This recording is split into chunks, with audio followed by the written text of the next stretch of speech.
Greetings, beloved. I am the Reverend Amy Johnson, she, her pronouns, and welcome to Our Whole Lives Taking Flight. In our tradition in the United Church of Christ, today is Ash Wednesday, and I am embracing my inner stardust and the stardust that connects all of us today. So that is why there is a cross on my forehead. I want to welcome you to this webinar today, and I am joined by my owl sister, Melanie. Would you introduce yourself? Hello, everybody. I'm Dr. Melanie Davis. I am the UUA's Our Whole Lives Program Manager, and I welcome you to OWL's 25th anniversary. We are posting things on social media, both from the UCC and UUA, with the hashtag #SexEdIsSacred. And we encourage you all to lift up that idea and celebrate with us this year. Allison, would you like to introduce yourself? Yeah, thanks. Hello, folks. I'm Allison Conley-Vetter. I use she and her pronouns. By way of image description, I'm a white woman. I've got chin length brown hair, glasses. I've got a rainbow headband and rainbow earrings. I've got a green sweater on. I serve as the director of Children, Youth, and Family Ministries at First Universalist Church of Minneapolis. I'm a disabled, mad, queer, cisgender white woman. I'm coming in from Minneapolis, lots of snow. I saw that in the chat, so much snow. Religiously, I work for a UU church. I identify as United Church of Christ and Catholic. I'm one of the co-chairs of the United Church of Christ Disabilities Ministries Board, along with some fine folks here on this call who are also on that board with me. And I'm so happy to be here this morning. It's morning here in Minneapolis, so happy to be here. Thanks for having me. Thanks, Allison. And we are also joined by Julian. Julian, will you please introduce yourself? Hi, my name is Julian Jamaica Soto, and I live in the Pacific Northwest. I'm a Unitarian Universalist minister and educator. And one of the things that I focus on in my ministry is the goodness of all bodies. So you can see that Our Whole Lives curriculum and the fact of disability in the world is a really important place to pause and reflect. My pronouns are per and they, and my favorite non-person is a small 4-pound dog named Kuma, who's a Maltese poodle. And you're one of our Whole Lives trainers. That's right. Yes. Yes. So today, folks, we are here to talk about sex ed and disabilities, and we are so grateful to Allison and Julian for joining us. Just a couple of general pieces of logistics for this webinar. There is a Q&A feature at the bottom of your screen in addition to the chat. If you have questions while Allison and Julian are speaking or while we're going through this webinar, if you could use that feature to capture your questions, there's a little box with a question mark on my screen down at the bottom. It says Q&A. That would be helpful for us. It's hard for us to manage questions that are in the chat because sometimes that gets really, really active. So if you could put your questions in that Q&A, that would be great. So without further ado, I'm going to start us off with a reading. The reading is one that we have permission from Alicia Crosby to use, and it is by this book. This book is called Soft Words for Hard Days, and it was gathered by the group Infleshed, and it's Disability Wisdom. This reading is called Dear Friend. Is there a place for me? Is there a place for me at your table? Is the seat low enough to the ground to keep my pain-ridden body from aching in high tops not meant to accommodate me? Is the lighting bright enough for me to see what options are available to me, or should I prepare myself to awkwardly slip out my phone-based flashlight to illuminate the table? Will our companions make room for my presence? You know, COVID not being over and me being immunocompromised means I rarely leave the house. I want to enjoy your company, but can only accept if they understand that masking and distancing are signs of community care, not personal constriction, both in our time together and in our time apart. Can I navigate the space we share with ease, regardless of what kind of day I'm having? Are the surfaces beneath our feet unobstructed and smooth? Are there elevators taking us high and railings for us to hold on to? Tell me if I have options, friend. I'm asking because I want to know if there's a place for me with you, a place that will honor and protect me, that will make space for my disabled body and being, that will help me leave as well as I entered, because the empathy, care, and community to be found there remember me. Is there a place for me at your table? I ask because the way this world disregards me means my yes to invitation is contingent on what your answers help me discern and know.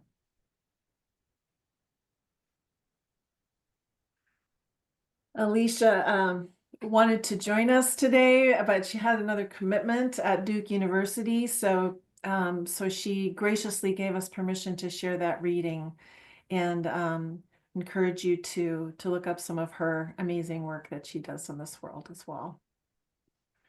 So I believe we decided we were starting with Allison, and yeah, we're just like really wanting to have this conversation around disabilities that people see, that they don't see, that they notice, that they don't notice, and sex ed, right? How do we create more inclusion and more places at the table?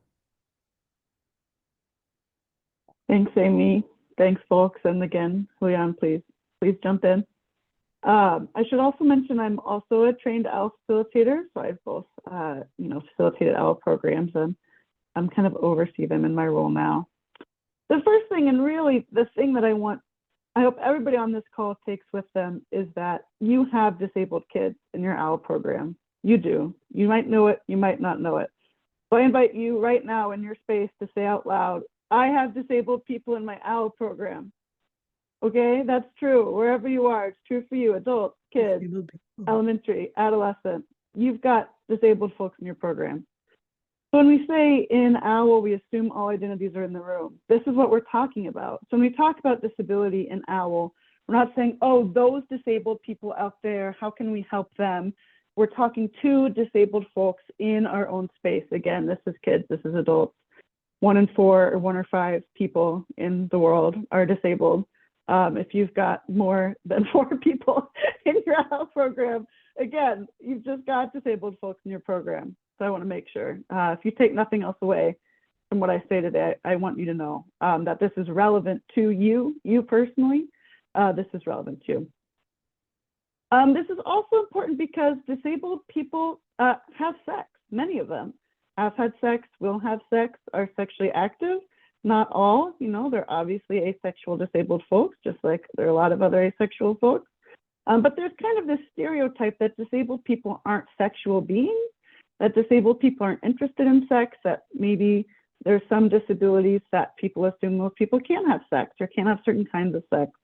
And again, I just want to be clear that disabled folks need sexuality education because many of them are sexually active or will be.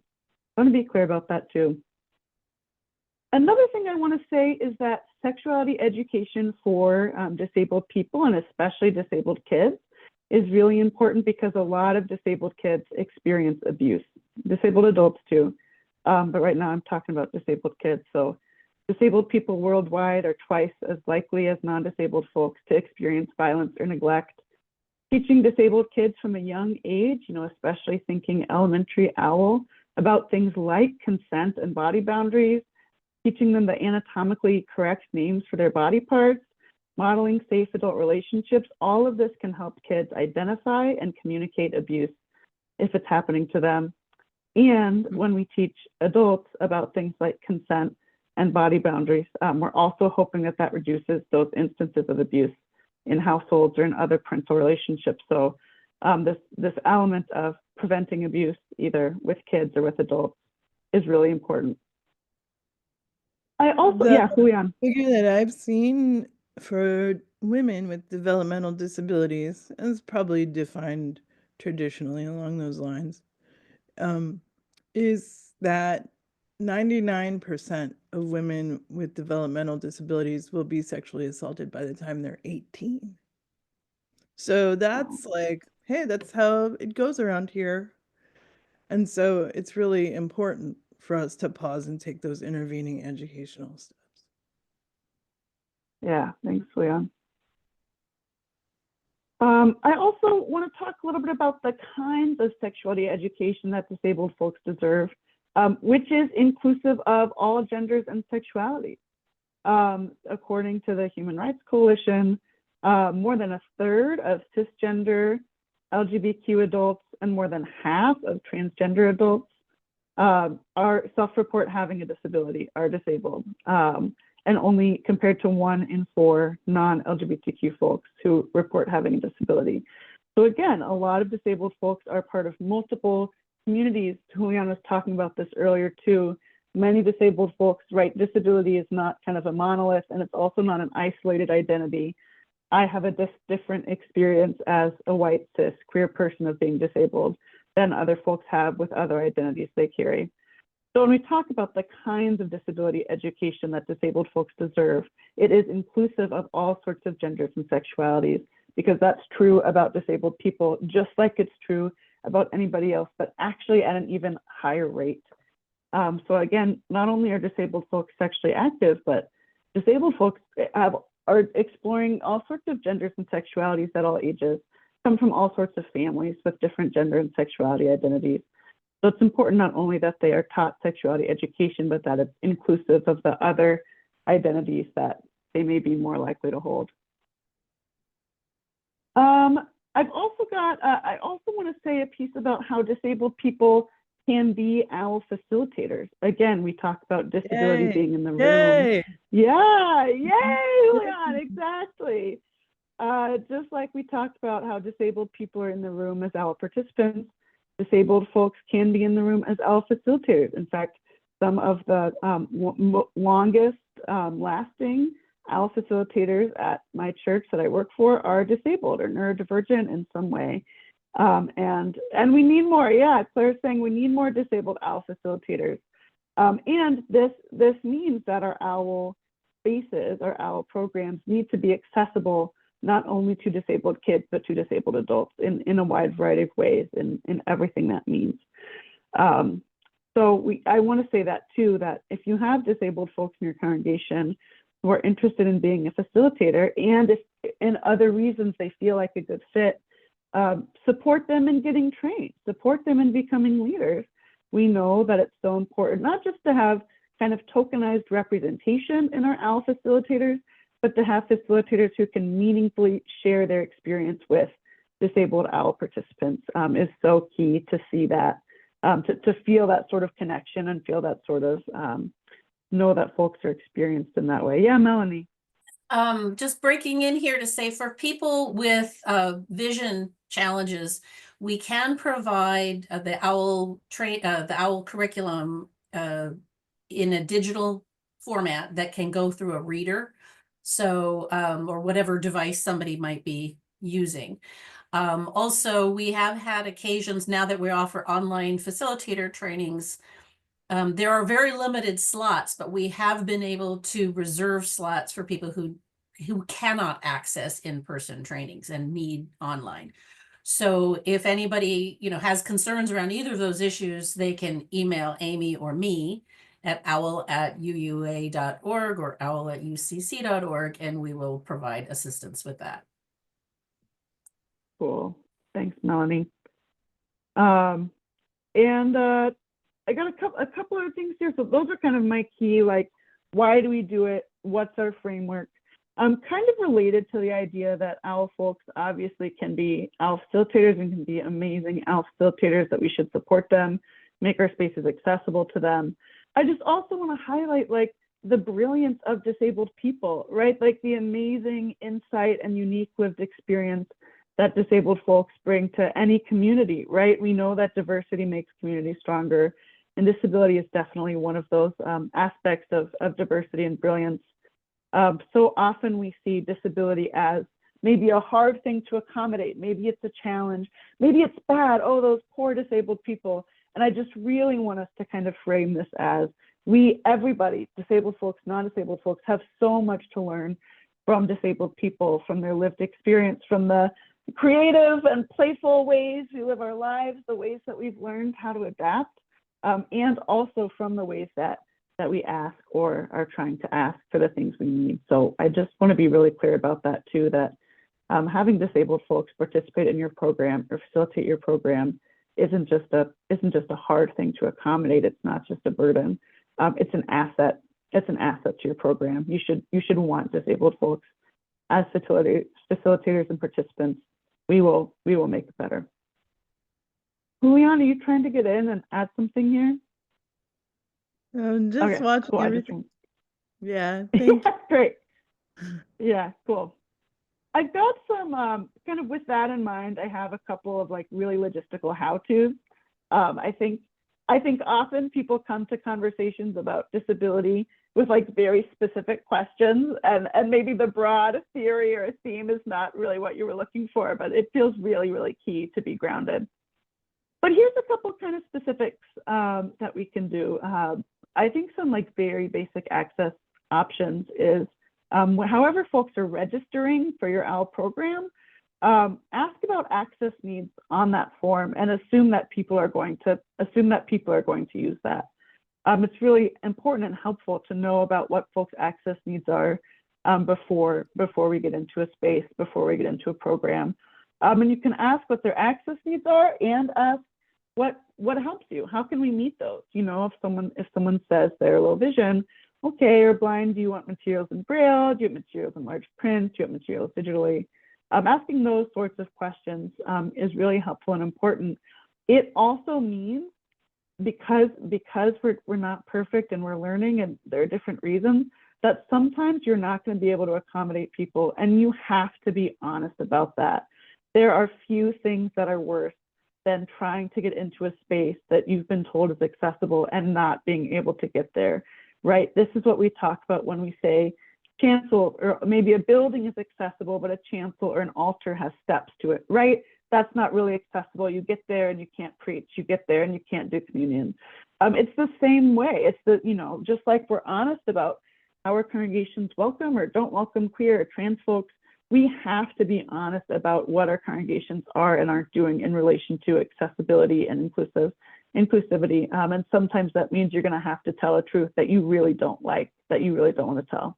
And I get that, but yeah, Julian? Here I have a note. Please don't start the explanation with our building's 100 years old. Don't start the explanation with this is why we cannot. Just keep that part to yourself. The disabled person probably understands the context at least that much. And if they don't need that right then. What they need is for you to show up and say, person to person, leader to participant, host to trainer, potential trainer, here's what's happening, and I'm sorry. And I imagine doing better in the future, but right now I don't have that at my disposal. That's it. One time I had a minister walk up to me and say, after I'd had a pretty dismal worship experience, this building isn't very accessible, is it? Like, sir, you take that back right now. 5-second rule, you take it back. You start with, you see me and you understand. Don't start with anything else. Yeah, that's right, Julian. So The that's other going to make you better when you're offering what you have to offer when it's hard. Don't start with the story about how your building is 100 years old or whatever else. Yeah, absolutely. That's so key. So ask on the registration form about access needs that folks have. This should include, if you're serving food, this includes dietary needs. This includes physical access. This includes things like, do you need stretch breaks? Do you need a place to stand at the back of the room or space to move around? Anything like that. And again, you're assuming people are going to put things there. That's going to help everybody. And if you're working with kids and you have a parent or caregiver orientation, again, you got to be explicit of what sort of accommodations you are or aren't offering, and you have to give folks space to ask for additional or different accommodations. Maybe not right then in the full group, but at least one-on-one. And again, sometimes people really don't want to have these conversations because they think it's going to be too hard to accommodate people. I think it's going to be too challenging. And again, to that, I would say that's not what our faith traditions teach us, right? Our faith traditions teach us to be inclusive and available and accessible. And I often say, if a space isn't accessible, it's not that holy, right? If everybody can't get into a space, right? Are you really calling that a sacred space? Who is it a sacred space for? You got to love with yourself. The last thing I'll say, I'll pass it to Julian.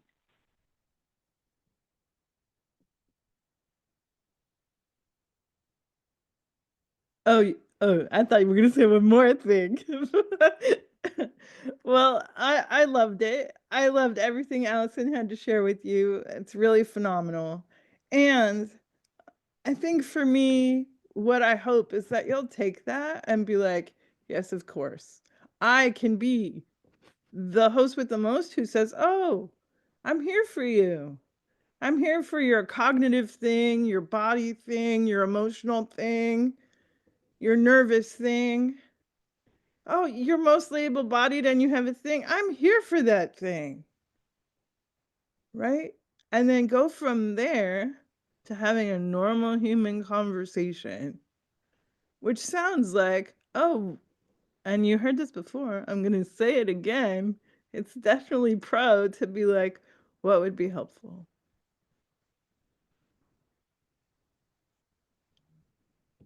You like it when people ask you that, right? The thing is, I don't know if this is Allison's experience, but I'm going to say to you that the line between abled and disabled is very thin. It's sometimes false. Why? Because we're just made out of meat. We just wobble around and do our stuff, and sometimes what looks abled has a hard time. So one of the key things about having a body is that however you're having your body is good. So when you hear people say things about, oh, trans people this and queer people that, the thing that they have in common with disabled people is the idea that they're having their body wrong. No, you're not supposed to have your body like that. You're supposed to have your body the way we tell you. So what are some of our values that we return to? Respect, relationship, and responsibility. I respect that you have a good body. I respect that you're in relationship with your body and that your body is in relationship with others.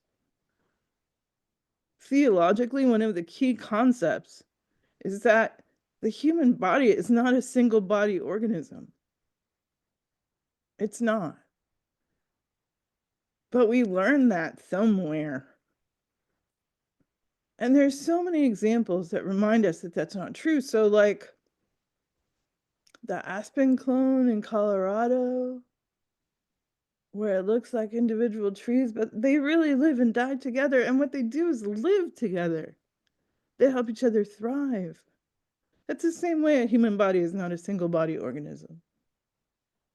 So when we say respect, relationship, and responsibility, that's part of what it's for. It's for that larger multi-body purpose. And so some of the bodies don't work in traditional ways. And honestly, my disability is one of the least interesting things about me. Like, so what? I wobble. You really care that much? Really? No, you don't. No, you don't. That's it. couple years now. I changed from using a cane to using a walker. And it's not because my body changed that much, but a cane is like 1 point of pushing on the ground.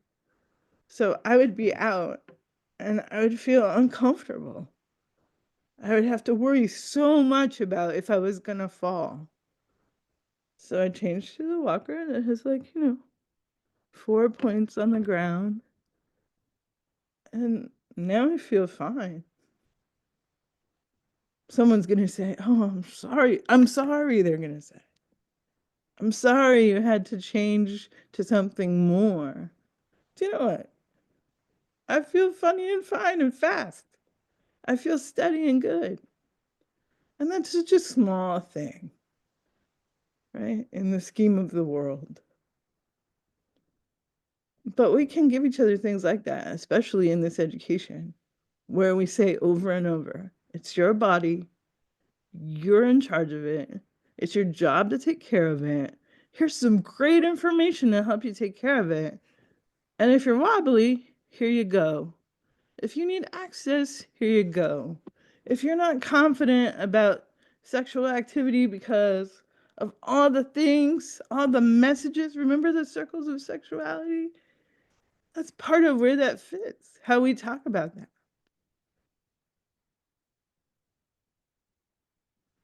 You can do it.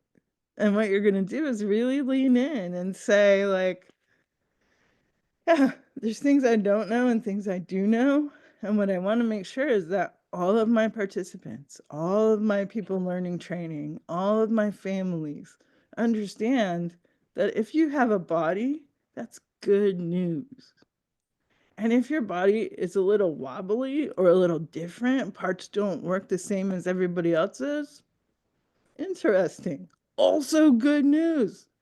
Thanks for coming to the world. That's it. One of the things that you're going to hear in this time is increased levels of eugenics language. It didn't start slow, it started hard. With the repeal of Section 504, your doctor can refuse to treat you on the basis of a disability.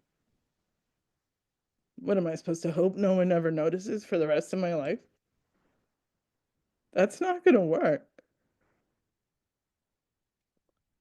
So, part of your job as an AL trainer, bringing the messages in their curriculum, bringing the specifics, bringing the circles of sexuality, bringing the parents as sexual educators, is to make sure that they come away with the knowledge that there are tons of kinds of bodies. And whatever bodies they have in their family, whatever bodies they have in their class, those are good bodies. And we take it from there. Yeah. Yeah. We have to be the medicine right now. Yeah. And that's one of the ways. I I love that I love the way that you framed that, Juliana, just so beautifully and even within the theological framework that is so much appreciated. And I think that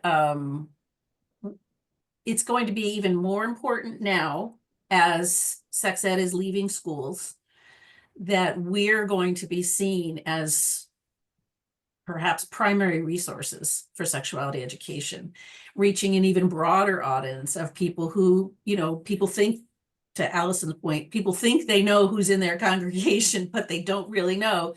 And it's exponentially more true when we open our doors to the community.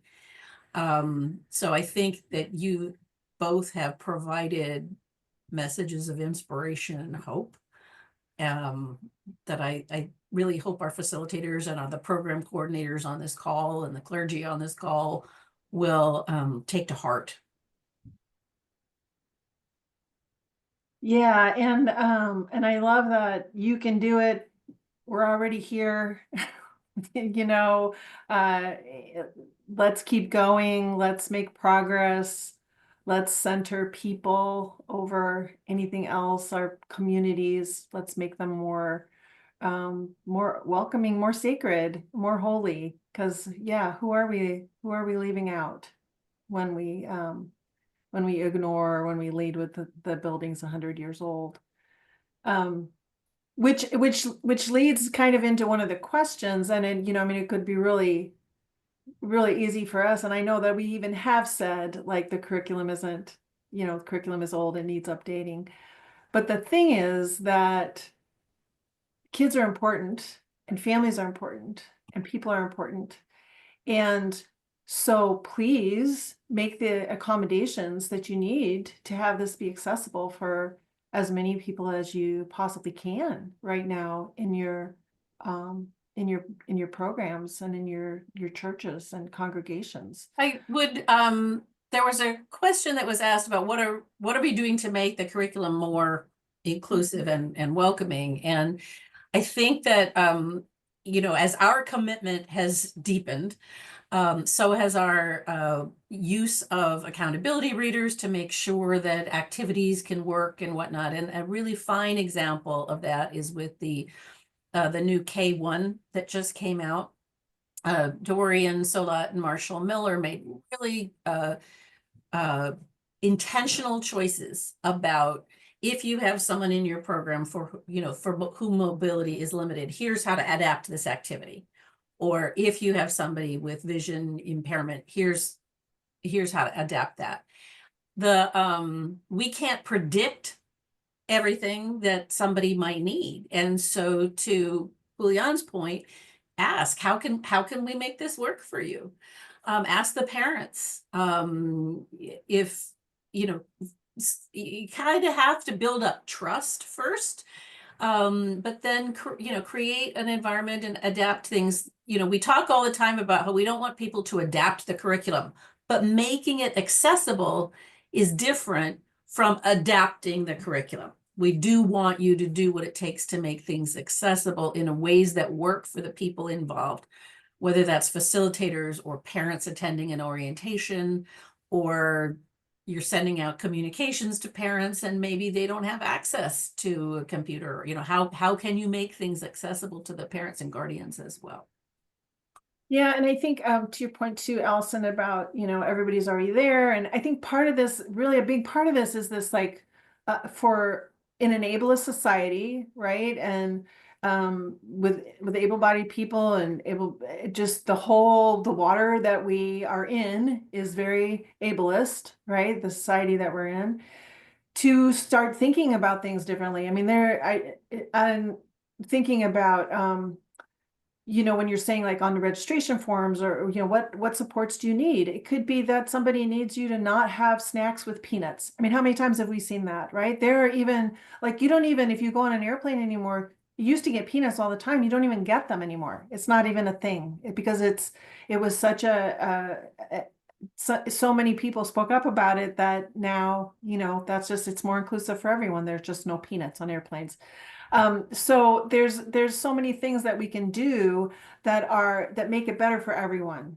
It doesn't take anything away from our whole lives if you have an alternate way to do an activity rather than having kids have to stand up, right? Like they can raise their hand, or they can do a different way of communicating.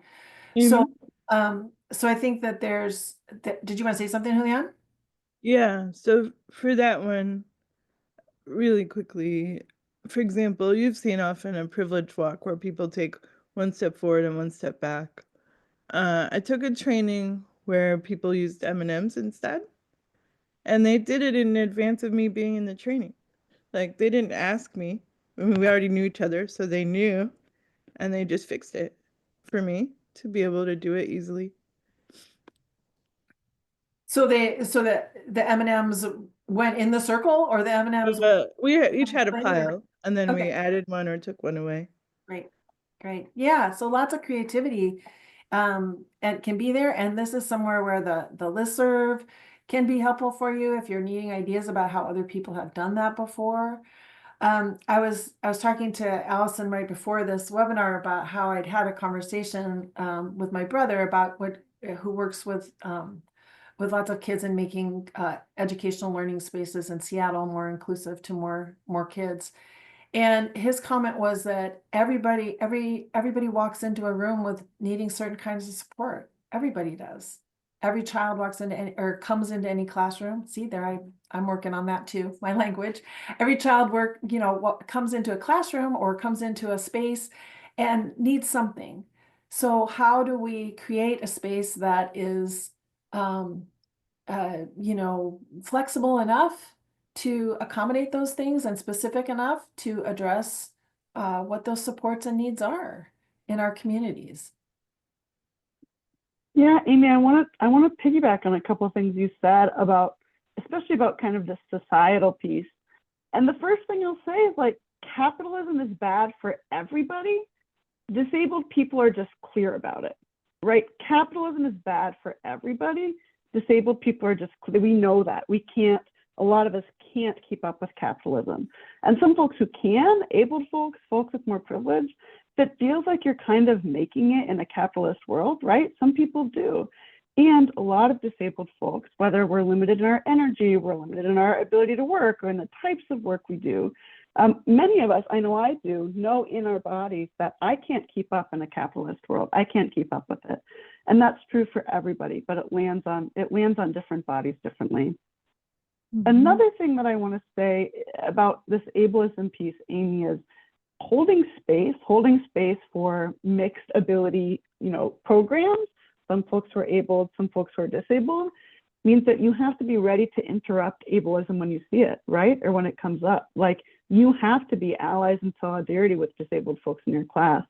If you hear someone using a slur or saying something negative about disabled folks, or even if it's just language that maybe is a little bit outdated, just like we interrupt transphobia and homophobia and racism, you have to be ready to interrupt the ableism that comes up in your space.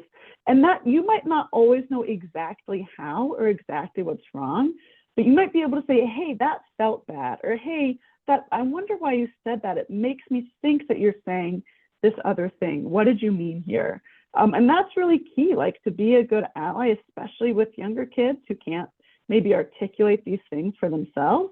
Again, even if you don't know that someone in the classroom has the kind of disability that is being discussed or that a slur is being used for, it's your job as someone who's holding that space to be in solidarity and to say, hey, that felt bad, or hey, that's not in our covenant, right?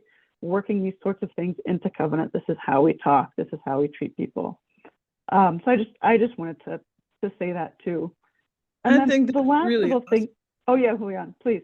I think that's wonderful. And if you're just exercising that muscle, you can be really neutral with your interruptions. You can say, let's slow down. You can say, I need a second. Let's think about it. You don't have to be like, this is wrong because blah, blah, blah, blah, blah. Like, you might end up there. I want you to explain. I'm not saying there's anything wrong with explaining. I'm just saying if you don't come out explaining, you're fine.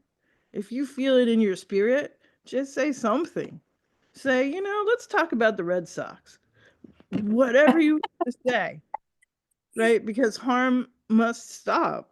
Yeah. And that's, you just throw yourself in there with I whatever comes out of your mouth. That's, if you need to be gentle. I'm not saying you must be gentle, but I'm saying if your spirit is just practicing, interrupting, then you might have a gentle start. And that's okay. Just whatever comes out of your gentle mouth is fine. But make something come out. And so that's the thing you have to practice. Not freezing up and making something come out. Right? Oh, I feel uncomfortable. That's what I'm going to say. I feel uncomfortable. Yeah. Oh, that's weird. Oh, that seemed odd to me. Oh, I don't like that word. Oh, I don't like you have to practice not freezing up and making something come out. That's love really that, Julian. important when we've had conversations with our OWL trainers about being supportive of each other when they're leading a training. And it's also important for facilitators because, it is okay to interrupt in the moment when something is harmful, whether it's about race or orientation or ability or whatever. And there are ways to do it, as you said, gently. And also it's important, I think, for people who are working together to have a conversation in advance about, how do we want to do that so that we can hear each other and we're not getting defensive in front of a classroom full of fourth graders. How do we want to call each other in when something needs to be rephrased, or also it's something to consider in terms of accessibility. Often people will say, well, I'll do this activity, I'll lead this activity, you lead that activity, but you still need to communicate with each other because you might find new ways to make something more accessible to the people in the program or to the facilitators themselves. So that communication among the facilitators is really, really important. I want to say too, that because if you feel like you need to augment something, I know there's a question in Q&A about body neutrality and body positivity. If you need to augment body positivity in any way, if it's not, stated specifically how you'd like to state it, and you want to say some things like how Juliana was talking about bodies and how good they are and how everybody's body is good. If you showed up in the world with a body, that means it's good. You can do that. Please do that. And we are very pro bodies in the Our Whole Lives curriculum. Yeah. Bodies are good. Bodies are how we're here. Our bodies are how we exist. So, and there's, language changes rapidly. Language changes regionally and personally about what specific terms to use or what a certain group is using or what a certain person would like. So please respect how people in your group identify and what language they would like to use. Please don't assume that the Our Whole Lives curriculum you have in your hand has the most, up-to-date actual language. That there's not a should there about what you have to use. Please be fluid with that and listen to your people. Listen to your people. I think we should also just acknowledge that none of us ever need to go to church again after hearing what Julian said. I feel like we're just all kind of set forever. It was just so beautiful, Julian, like the theological and the spirit, like, I'm fine, no more church for me. So I just so much wisdom and beauty there. I do want to say about language that we heard person first for a long time. And in the autistic community, people don't want to hear person with autism by and large. And you better use person first language for me. Like, even if I manifest whatever neurodivergences I have, I want to be called a person. So when we talk about that, when we talk about who wants to be called what, you can just learn, just like you learn people's names. I don't think it helps to make it into a policy when you're working with a community, right? So I also don't like stevia. Like, I'm trying, but no. Like, that's so so that's just a tip. Like, and you'll hear people come up and I'll fight about that. I'll be like, great, I will never call you a person, but you must call me a person. The thing that reminds me of, Julian, is that all of this requires being in relationship with disabled people. Yeah. Like you have to be. And if you're not like in relationship with disabled people, you're not willing to be, or you're not following leaders in the disability community, like you're going to miss some of the stuff that Julian's talking about, right? Like if you don't talk to Julian about, how they want to be called, you don't talk to me about what I want to be called, right? This requires relationship. And I'll say that sometimes abled people are really scared of being in relationship with disabled people for all the reasons that Julian said about the line between being abled and disabled is so thin. And sometimes disability confronts abled people with a reality that they might experience one day. And so like you have to be, if you're an able person, if you're a disabled person, you got to be in real relationship and community with disabled folks in order to keep your programs inclusive and accessible. And without relationship, it's going to be really, really hard for you to make this happen. And the other thing I want to say kind of goes back to something Amy said, which is it's really important to do this in our faith communities now more than ever, right? The messages that our kids get in school, the messages that our adults get from the news, right, might be really different than what we're saying here, than what Julian was saying about bodies are good, bodies are sacred, you know, all bodies. We're fighting against eugenics, you know, we're fighting against segregation of disabled folks. And if we can't do that in our religious communities, where the hell can we do that? If we can't do that together, rooted in our faith, beliefs, and spiritualities, where is it going to happen? So I just want to say that, like, really, really, it's so important to do this as communities of faith, as communities of religious practice, because they're decreasing other places where this is going to happen. That's right. So recently, the White House put on their website that people with disabilities are one of the greatest threats to the ways of the American way of life. Guess what? I identify as a threat and a problem. Like, sure, yes, let's go. Right? But this is the vehicle. Right? Yeah. The knowing and the saying and the caring for one another. And so one of the ways I think of this time is by singular acts of care. And when you train your class, it's multiple acts of care for multiple people. But acts of care are part of what's going to get us through. Amen. Amen, amen, amen. You know, this is a time to what both of you have said about how important it is to do in our faith communities right now.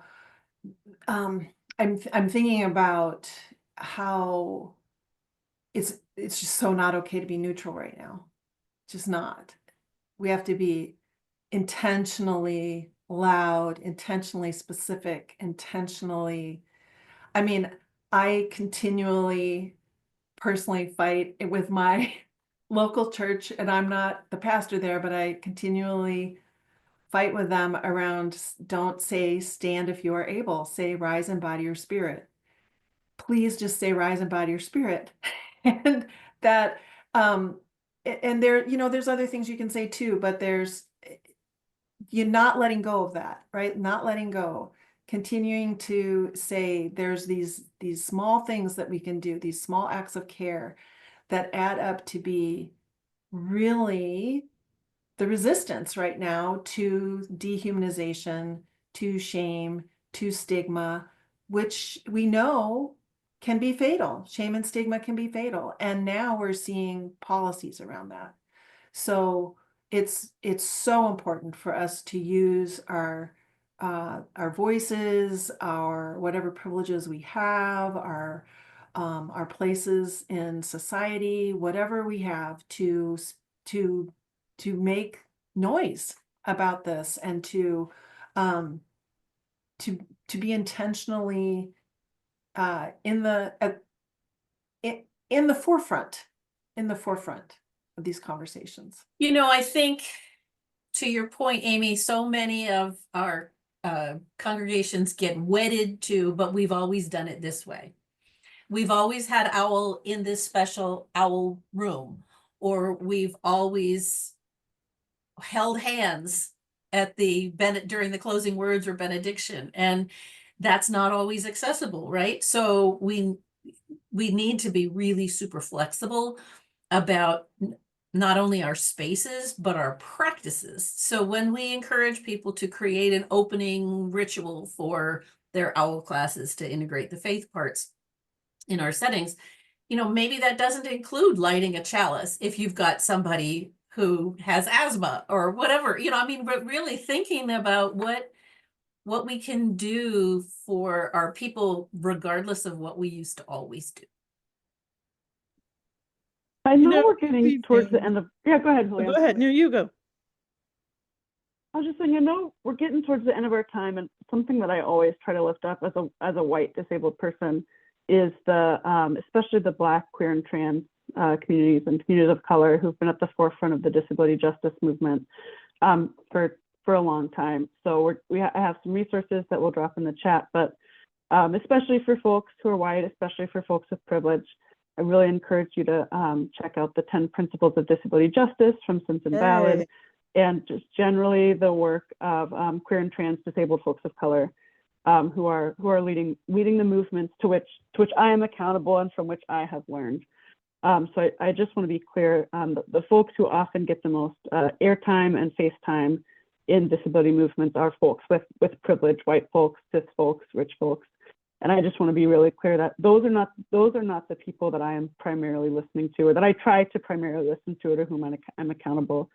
So I really want to lift up Simpson Ballard. I really want to lift up the book Dreaming Disability Justice, or Care Work, that's in the resources. And I just really encourage you, if you're trying to be really accountable in your disability justice work, to really follow those leaders. That feels just really important to name. And the other thing I always want to lift up is the intersectionality. This work has to be intersectional. One of my favorite stories is during the original 504 sit-ins. We talked about 504 a little bit. They're from the original 504 sit-ins who brought the disabled activist lunch. It was the Black Panthers, right? These are the ways in which our communities need to be in relationship. All struggles for liberation are intertwined, and we cannot separate them. Yeah. Thank you for those resources, Allison. And just a reminder for folks who are registered for this, you'll get a follow-up email from the UCC that will have a link to this recorded webinar and also a list of all those resources. And then that'll also be posted on the UUA OWL pages. Yeah, and if you don't get that email, because we have this little quirky thing where you have to check a box that says you're okay with getting emails from the UCC when you registered, or if you're like, oh, I don't know if I did that, just know that they live on our YouTube channel, our library, and we put the resources underneath them as well. You have to click show more, but you can, and then you can access those resources. Any final words for us, Julian or Allison? I was thinking of the smallest thing. Sometimes it's really easy when time is running short to be like, oh, we'll just shorten the break. I literally cannot go to the bathroom in less than 10 minutes. Cannot go in less than 15. If you make it a weird small break, I have to stay in my seat or miss part of class. So don't do that. Don't do it. I guess I'll just close with this, which again, I just you have disabled people in your groups all the time. This is important all the time. This is relevant all the time. Every space you're in, as a participant, as a leader, as a trainer, it's always relevant. But the thing that I want to close with is, like, this is all rooted in love, right? All work for liberation, all ministry, all dreaming of a better world is because we love each other, because we have to love each other, because that's how we're going to get free. It's rooted in love. And if you love disabled people and you want their liberation, you want a world in which everybody's free, right? That's rooted in love. So keep loving, keep loving, keep loving. Wow, I want to echo, like, I feel like we've been to church this morning. So thank you both so much. So grateful for both of you, for your presence and connection with me and with this work, and just being in a body in the world. Thank you. Thank you. Thank you. Yeah, absolutely.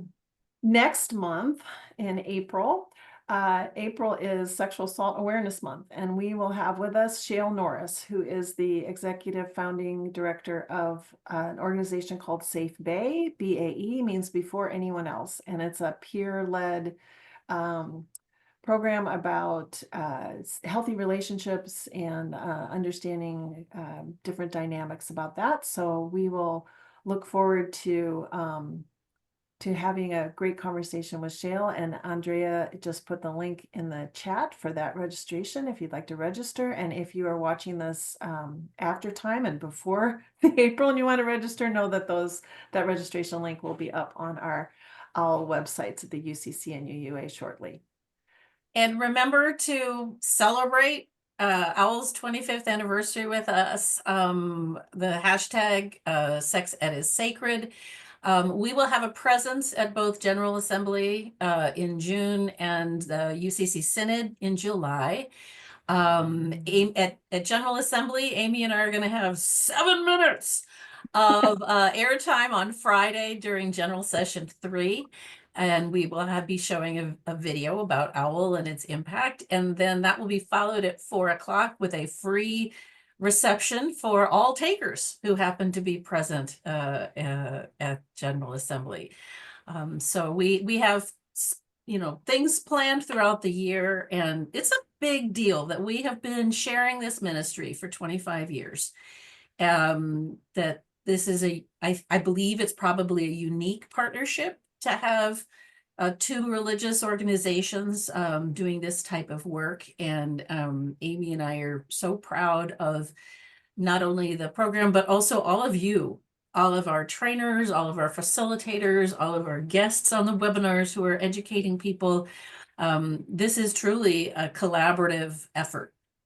And Amy and I are privileged to be able to be the public faces and the leaders on the national level, but we couldn't do what we do without everybody else. So thank you. Thank you for being this community and continuing to create it together and to grow. And we appreciate you so very much. So have a wonderful day or a day. Have the day that you have, and know that it's good. Yes. And your body is good, and we appreciate you.